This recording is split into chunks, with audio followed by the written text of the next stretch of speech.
एक सज्जन एक साधु के पास पहुंचे, बोले महाराज जीवन में बड़ी अशांति है, मन बड़ा बेचैन रहता है, कुछ ऐसा बताओ जिससे शांति मिले, मन में बड़ा दुख रहता है। संत मुस्कुराने लगे, बोले भैया तुम कैसी बात करते हो, इस संसार में और सुख की कामना असंभव। बोले क्यों महाराज? बोले तुमको पता नहीं, भगवान ने जब इस संसार का निर्माण किया, जब इसको बनाया, तो भगवत गीता में इसके स्वरूप के बारे में लिख दिया भगवान ने। बोले कैसा है ये संसार? वो दुखालय अशाश्वतम, ये दुखों का घर है। आलय कहते हैं घर को, ये दुखों का घर है। जन्म दुखम, जरा दुखम, जाया दुखम, पुनः पुनः अंत काले महादुखम। महाराज जन्म लेने में दुख, जीवन पर्यंत दुख, और महाराज मरते समय भी दुख ही दुख। और तुम इस संसार में सुख की कामना करना चाहते हो महाराज, नहीं मिलेगा। जैसे आप भोजनालय में गए तो भोजनालय में क्या मिलेगा? भोजन। औषधालय में जाएंगे तो क्या मिलेगा? औषधि। पुस्तकालय में जाएंगे तो क्या मिलेगा? पुस्तक। ऐसे ही ये संसार क्या है? बोले दुखालय अशाश्वतम, संसार में दुख के अलावा कुछ भी नहीं है। कोई तन दुखी, कोई मन दुखी, कोई धन बिन रहता उदास, सब दुखी है महाराज। संसार में कोई भी व्यक्ति ऐसा नहीं है जो एकदम कह दे कि साहब मैं सुखी हूं। सुखी तो केवल वही है जिसने भगवान के चरणों का आश्रय लिया हुआ है, जिसने भगवान के चरणों का आश्रय लिया हो। कितने हूं चिड़िया उड़े आकाश, और चारा है धरती के पास। पक्षी कितना भी आकाश में उड़ान भरे, लेकिन जब उनको भूख लगती है, प्यास लगती है, तो कहां आते हैं? धरती पर आते हैं। ऐसे ही भगवान कहते हैं व्यक्ति दुनिया में कहीं भी घूम ले, कितना भी संसार में भ्रमण कर ले, लेकिन उसके मन को शांति तो भैया मेरे चरणों में आकर ही मिलेगी। इसलिए तुलसी बाबा ने लिखा है, सुखी मीन जहनीर अगाधा, तिमे हरि शरण नए कहु बाधा। मछली कहां सुखी रहती है? जहां अपार जल होता है, अगाध जल होता है। ऐसे ही जीव को सुख कहां मिलता है? भगवान के चरणों में, भगवान के कीर्तन में, भगवान के नाम में। इसलिए भैया संत ने कहा, बोले भैया इस संसार में आप सुख की कामना मत करिए। भगवान ने जब ये सृष्टि बनाई तो एक बहुत बड़ा द्वार बनाया, जैसे हम लोग घर के बाहर जैसे बाहर दरवाजा बना हुआ है, ऐसे ही भगवान ने भी दरवाजा बनाया, उस पर लिख दिया दुखालय अशाश्वतम। और जो जीव यहाँ आते हैं उन्होंने बोर्ड देखा और चले आए, सब जानते हैं। लेकिन संसार में जैसे ही महाराज संसारी कार्यों में ऐसे लिप्त हो जाते हैं, हमारा एकदम डूब जाते हैं। एक पिता ने अपने बेटे से कहा, बोले बेटा आम का सीजन चल रहा है, बढ़िया सुंदर आम लेकर के आओ। तो बेटा गया, बोले भैया 2 किलो आम दे दो। 2 किलो आम लेकर के आया। पिताजी ने कहा, बोले बेटा एक काम करो, पानी में डाल दो इनको, थोड़ी देर बाद खाएंगे। तो बेटे ने एक बाल्टी में पानी भरा और आम डाल दिए। थोड़ी देर बाद पिताजी ने कहा, बोले बेटा आम ले आओ। बाल्टी में हाथ डाला तो आम गायब। बोले पिताजी आम तो है ही नहीं इसमें। बोले आम कहाँ गए? बोले पिताजी मैंने तो इसी में रखे थे। बेटे से पूछा, बोले बेटा तुम आम लाए कहां से थे? बोले अमुक दुकान से। बोले चलो। पिताजी गए साथ में, जाकर के दुकानदार से कहा, बोले तुमको शर्म नहीं आती? बोले क्यों, क्या हुआ? बोले तुमने मेरे बेटे को कैसे आम दिए, कैसे फल दिए? दुकानदार ने कहा, भैया क्या हुआ? बोले तुमने सजावट वाले आम दे दिए, हमने तो खाने वाले आम मंगाए थे। दुकानदार मुस्कुराया, बोले भैया इसमें मेरी गलती नहीं है। बोले क्यों, तुम्हारी गलती क्यों नहीं है? बोले मेरी नहीं है, तुम्हारे बेटे की गलती है। बोले क्यों, मेरे बेटे की गलती क्यों? बोले मैंने तो बहुत बड़ा बोर्ड लगाया हुआ है बाहर, और उस पर लिख दिया है यहाँ पर सजावट के फल मिलते हैं। अब तुम्हारे बेटे ने बोर्ड ही नहीं पढ़ा तो मैं क्या करूं? ऐसे ही भगवान ने बोर्ड लगाया हुआ है, जिस संसार में तुम जा रहे हो ये दुखालय अशाश्वतम, ये दुखों का घर है। लेकिन मानव कहता है नहीं साहब हम तो जाएंगे। इसलिए वेद व्यास जी लिखते हैं, भोगान भुक्ता वैमेव भुक्ता, तपोन तप्ता वैमेव तप्ता, कालेन यातो वैमेव यातो, तृष्णा न जीर्णा वैमेव जीर्णा। हमने भोगों को नहीं भोगा महाराज, भोगों ने हमको भोग लिया। कालेन याता वैमेव यातो, समय ने हमको नहीं निकाला लेकिन हम समय से निकल गए। कहते ना बहुत से लोग महाराज क्या करें, कोई काम धाम है नहीं, समय काट रहे हैं। भैया समय तुम नहीं काट रहे, समय तुमको काट रहा है। इसलिए कालेन याता वैमेव यातो, और तृष्णान जीर्णा वैमेव जीर्णा। व्यक्ति की तृष्णाएं हमेशा जवान रहती हैं। ये शरीर बूढ़ा हो जाता है लेकिन तृष्णाएं कभी बूढ़ी नहीं होती, ये जवान रहती हैं। इसलिए संत ने कहा, बोले भैया तुम सुख चाहते हो? बोले जी महाराज। बोले सुख चाहते हो? बोले जी। बोले आराम चाहते हो? बोले जी। संत ने बड़ी सुंदर बात कही, बोले आराम की तलब है तो बस एक काम कर, आराम की तलब है तो बस एक काम कर, आराम की शरण में और राम राम। यदि आराम चाहते हो तो राम की शरण में आ जाओ। इसलिए महाराज इस कलिकाल में लोगों के पास समय नहीं है। कोई कहे कि महाराज 4 घंटे बैठ करके कोई भजन कर ले, तो लोगों के पास समय नहीं है। मंद सुमंद मतयो मंद भाग्या।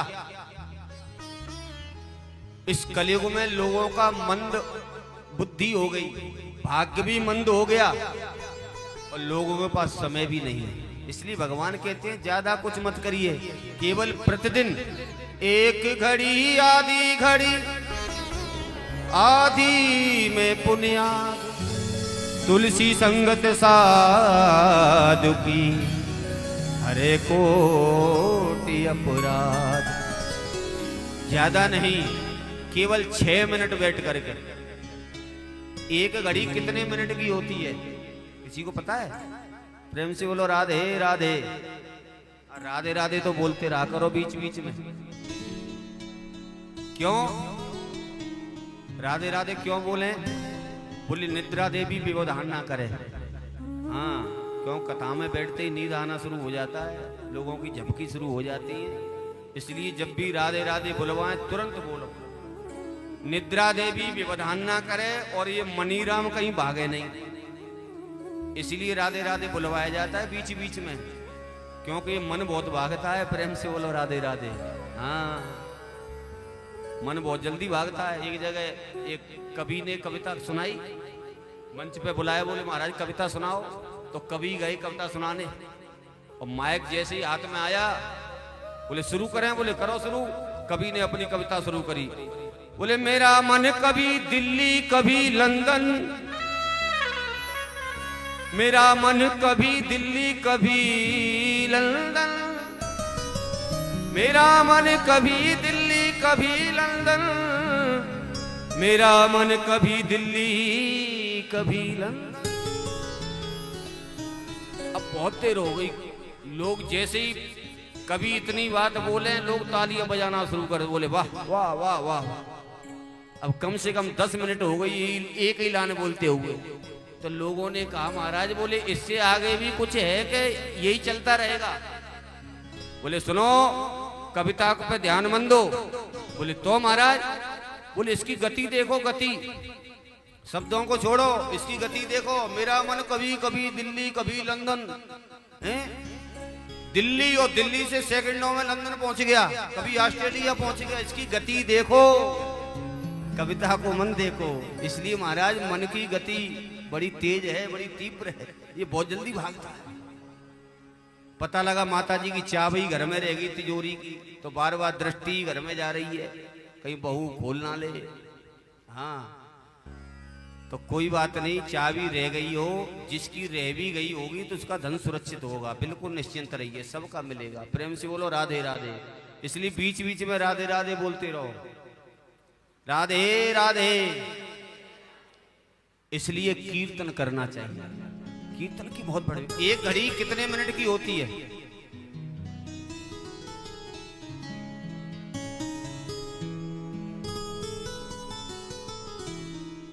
48।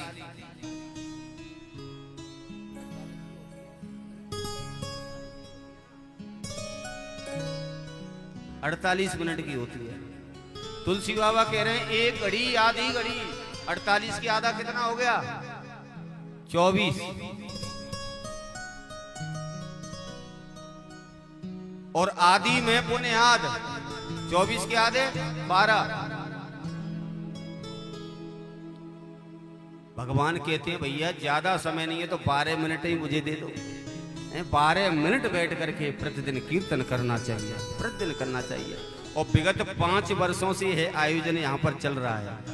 और जब पहली कथा हुई थी तब से ही मैं नाम महिमा के बारे में बता रहा हूँ। तो कितने लोग ऐसे हैं, मुझे लगता है सब हमारे पुराने ही श्रोता हैं सब। हाँ, ज्यादातर पुराने ही श्रोता हैं यहाँ पर। तो कितने लोगों ने अपने घर पर जाकर के कीर्तन करना प्रारंभ किया है, जरा बताओ हाथ उठा करके। मैंने बोला था ना कीर्तन जरूर करिए घर में। देखो एक बहन जी का हाथ उठ गया। और बताओ, कोई नहीं, किसी ने नहीं शुरू किया। क्यों? कीर्तन जरूर करिए।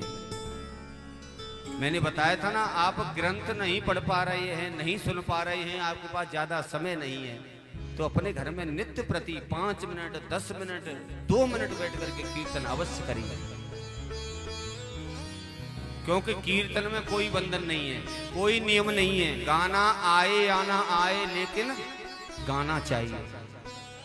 चलते फिरते गाओ, बैठ करके गाओ, हंस करके गाओ, रो करके गाओ, लेट करके गाओ, खा करके गाओ, बिना खाए गाओ, नहा करके गाओ, बिना नहाए गाओ। इसमें कोई बंधन नहीं। जिस देश में, जिस वेश में, परिवेश में रहो, राधा रमण, राधा रमण, राधा रमण।